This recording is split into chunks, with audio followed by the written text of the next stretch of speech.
We've got a short period of time to cover a couple of pointy points, which we'll go through. So today is about the invisible user. Is your website ready for AI? So I guess before we jump into it, I'm excited to be joined by two of the people that we've done a lot of work with. So we've got Emma Andrews, who works with Luminary, a strategist there who's been focusing a lot of her time on AI.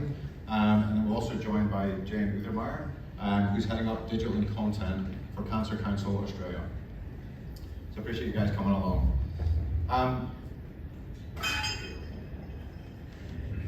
Okay, so we'll get right into this. So in terms of AI readiness, and maybe I'll go to you to start with. You guys are working with a number of customers across multiple verticals. Can you just give I'll say a view on where you think the current market is in Australia in terms of being ready to take advantage of what AI is bringing forward? Yeah, well, what we're finding is regardless of sector, we're seeing that Australian businesses are not ready, be that technically, educationally, commercially, or psychologically. Clients are coming to us with a concern or a challenge, and that's phrased as a question, which is, why is my website traffic dropping? What can I do about it? And how do I explain it to my senior stakeholders? Because they also don't know a lot about what's going on with the AI landscape. So they're feeling pressure to explain it to those people. As for the landscape that you asked about, well, in the few moments that I've just spoken, it's probably changed. And it's hard for brands to feel like they're keeping up with it. The good news is that although clicks might be down, impressions are actually up. People are searching more than ever because LLMs make it so easy to do so. Yeah. There's probably a lot of people in this room that have had an executive come to them and say, my clicks are down, what the hell is going on? And you're sitting there going, do you have no idea what's going on at the moment? So these points that we raise about clicks going down and impressions going up, I think the big job that we've all got as marketers right now is educating not only people around us, but executives. Executives are not used to talking about AI and how it impacts digital. So one of the biggest and scariest revelations I've seen is that even executives are not aware of where they need to be right now. So I think to your point there, that's something that we need to learn to do effectively to drive an AI strategy. Jane, maybe from your perspective, from a brand side perspective, how do you feel Cancer Council Australia sit right now in terms of AI readiness? Yeah, we've been on quite the AI readiness journey over the last 12 to 18 months. There's been a technical journey, but also for us there's been quite a mindset journey. At Cancer Council Australia, one of our missions is to help Australians find evidence-based health information.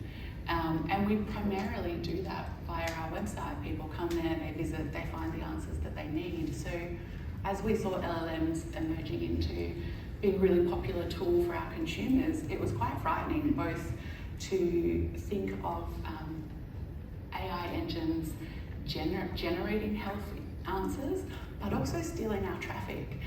So we went into our journey, it was a risk mitigation exercise.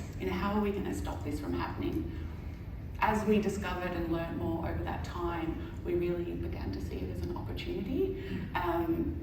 Our aim was that if we could optimize our content and have it cited by LLMs, then we actually had this extraordinary opportunity to scale our reach and actually meet all our consumers where they are, which is in LLM interfaces and not solely visiting websites. So that sort of change, and yes, there's a lot of technical things to do, but having that mindset change really helped us internally to get momentum in preparing for AI. Yeah. And look, obviously what you and the team are doing impacts us all, and I think the importance of it can never be underestimated. I guess the opportunity that it gives you now, though, is that accessibility and reach to just even more people more often. So on that, I think we've seen so much develop in the last 18 months. We talked about digital years going lightning fast. AI is just moving at a ridiculous pace, which is good and bad. But way back in 2024, you took it upon yourself to actually go and chat to the team at Luminary and go, we see we see the writing on the wall. We've been working with you guys for a while now. Where do we go? What do we do? Can you just talk us through that moment in time? Yeah, sure. I think, like many of you, in 2024, we were, starting to use ChatGPT ourselves personally, and it was quite fun and fascinating. But professionally, we kind of had no idea how to handle it, and we didn't know where to start. Luminary were our SEO agency at the time, so that seemed like a natural place to ask for some help. And we went through a journey together of discovery and lots of conversations, and we were able to plan out a roadmap that helped us start to get some wins on the board and start to have a clear roadmap around what AI readiness would look like for us. We're still very much on that journey. It's a long journey, but it certainly helped us to feel more comfortable with where we're at. Yeah. I've done a couple of these events over the last 12 months, and I think GEO was very topical at a point in time. Overall chaos in terms of anxiety. Now there's this level of excitement that exists, which is now fascinating, because I think we're all very aware of the opportunity that AI brings all of us. I guess based on the work, Emma, that you and the team have been doing with Jane, like, it's an evolution, right? Because you wouldn't have been experts at the time because it was so new, but the pace you have to learn and adopt is crazy at the moment. So what have you guys at Luminary developed throughout the time that you've been working with Jane? Yeah, well, we very quickly realised that it was more than just about SEO and GEO. And I think that's the really important linchpin there. And that creating an AI-ready website or experience involved everybody from across our organisation. That is, of course, SEO and GEO, but also our UX teams, who traditionally have been human-centred designers, our design teams, who have designed experiences for someone once they come to the site, and also our front and back-end developers. So we brought those departmental heads together to create a framework for how we build websites. It's embedded in our process now. And we have AI in mind as a user in every step of that journey. That framework consists of over 70 criteria, not wanting to scare anybody further than they've already probably been terrified today, across 9 capability areas. And they all play a role, to one degree or another, in building a website that can be understood by artificial intelligence. Let me tell you just a couple in a bit more detail to sort of bring to life what we mean by criteria and give you a sense of it. So one of the things is content structure. So this is about structuring important content so that machines can reliably extract meaning, hierarchy and relationships between different pieces of information. Think about a comparison table on a website, for example. The UI patterns, the column headings, the text for any icons that are used all need to be machine readable. The second item that I can give you an example of in our criteria within our framework is data feeds, and that's about information being updated automatically in real time from your website to AI. Think of an example of somebody looking to book a holiday, and they're building an itinerary on a large language model. They would want to see up-to-date hotel room availability in their conversational search. You could even take that one step further, and you could make the entire booking process possible from within the large language model itself, rather than just talking about making the booking within the large language model. So that's really the last 18 months where we've been creating that sort of direction and clarity on what that, I suppose, bubble of things are that mean a website is AI ready. And now already the conversations are starting to move to ones around how AI agents can be embedded in the organisation more holistically. Can I just see a show of hands in the room, people who are talking, delivering, discovering ideas where agents can help in terms of their own teams. Yeah, see, it's kind of like an overwhelmingly small number, but the opportunity that sits in front of us right now to start thinking about these conversations is significant. So I think if you look at your own roles right at the moment, if we maybe think about a campaign analyst or campaign manager job, are there certain things that I could do without having to do, probably the best way to look at it, and could an agent take care of that? And as you start having these conversations within your team, you start to realize that agents have such a purpose in place within your teams. The freedom it then allows you to get to go and do the stuff that is more exciting, creative strategy as a marketer is amazing. And so I definitely encourage you guys to start thinking about that. Even if it's just within your teams, whiteboarding some ideas, it will quickly become apparent that agents will really help you deliver more as a marketing organization. So I guess in terms of the framework that we've talked about, Jane, like how did that help you in terms of your journey in AI? Because the framework wasn't necessarily there in 2024, but Emma and the team have built it, given it to you, and you are where you are today. What would be the key things that you would say that you got from that framework? It certainly gave us some clarity and probably helped calm us down a little bit. Emma mentioned that there's over 70 different things to think about. That's quite overwhelming, especially if you're a small digital team and AI readiness is a bit of a side project. The framework helped us look at all the different priority areas and then pick the ones that were right for us. We didn't try and tackle it all. We looked at where we could have the most effect, where we could have some quick wins, and it gave us confidence to talk to our internal stakeholders and say, this is a framework, this is where we're going to focus. And then it also helped us, gather some support internally for what the mid and long term might look like, because when you show a framework like that, I think any stakeholder is going to understand that it's a longer journey. And so the framework really helped us. It also provided our internal teams who are working on the project with some confidence and clarity about what they were doing and why, and it helped them to have conversations about what the future looked like and what we'd be prioritizing. Yeah, and like everything, like to get buy-in from people to mobilize around a framework, you need to involve multiple stakeholders.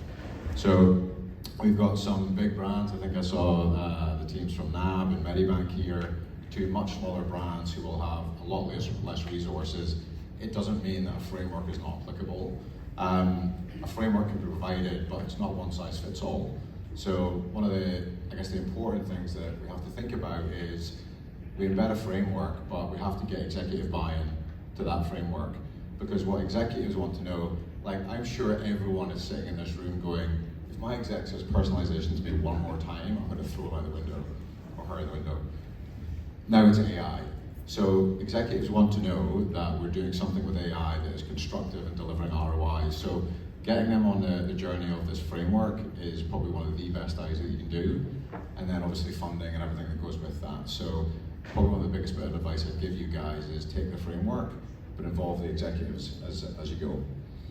So just in terms of wrapping up, because this counter is giving me anxiety at the front, it's down. It's just turned red as well. Yeah, well that's even worse, right? My heart started beating. In terms of what you guys have learned over the last 18 months, and if we think maybe from your side of things, like what are a couple of points that you would give to everyone in the room to help them kick off their journey or progress the journey that they're on? Yeah, and I did have two prepared, but I'm now going to throw in a secret bonus third one, based on what you just said. Are you guys lucky? Which is prioritisation. You talked about the framework and where to get started and the size of businesses. You've talked about small and large digital teams where AI might not be the core thing you're doing. So I think having a framework, a long laundry list essentially of things you could do, prioritise what you should do against that. And then my two other points were, if you're feeling overwhelmed, go back to SEO basics. A lot of them still work and they've probably been put on the back burner or not looked at properly for a number of months or years. And if you do those well, the likelihood is you will start to see results in large language models. Secondly, if you can, use some kind of reporting tool. Clicks to your website might be down, but citations could be up. So overall, the amount of brand visibility you're still getting could be the same, could be more. And so that data doesn't lie, and it will help you build a picture for your stakeholders of where your brand is actually being interacted with online. Yeah, cool. What about yourself, Jen?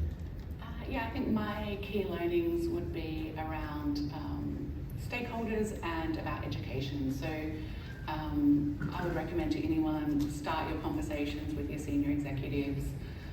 You know, governance conversations aren't exciting, but they do really help to get buy-in. We had a lot of conversations around guardrails, talking through what we would let AI help us with, but also where we wouldn't go, and that gave our executive a lot of confidence that this wasn't just sort of a Wild West project where we'd cook up all kinds of things with AI. We had some really clear boundaries, and that helped.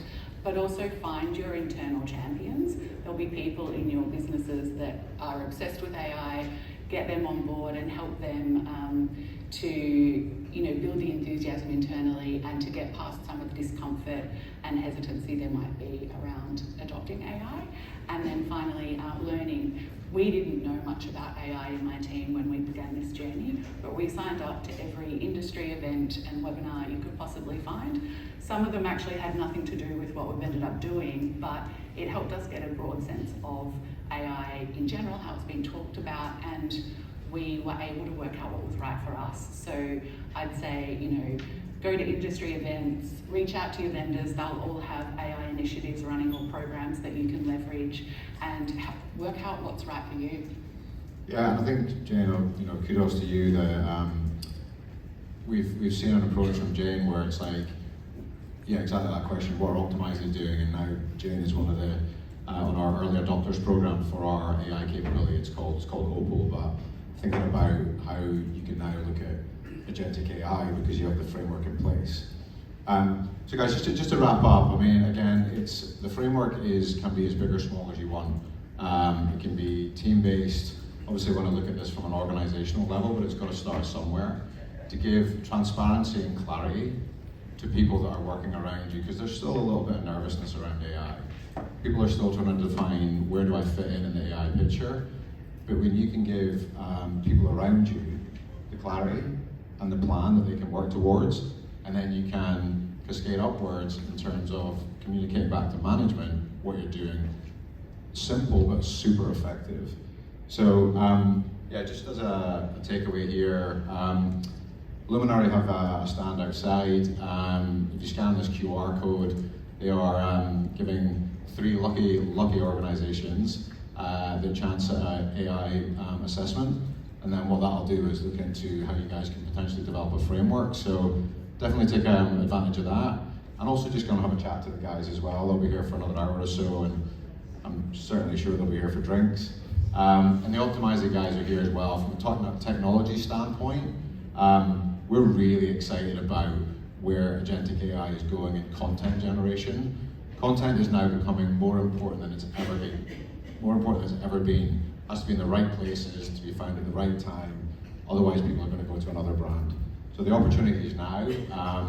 Yeah, take advantage of it. So I appreciate you guys listening. I know it's later in the day. Thank you to both of our panelists. Yeah, we appreciate you guys keeping awake and listening to us. Thank you.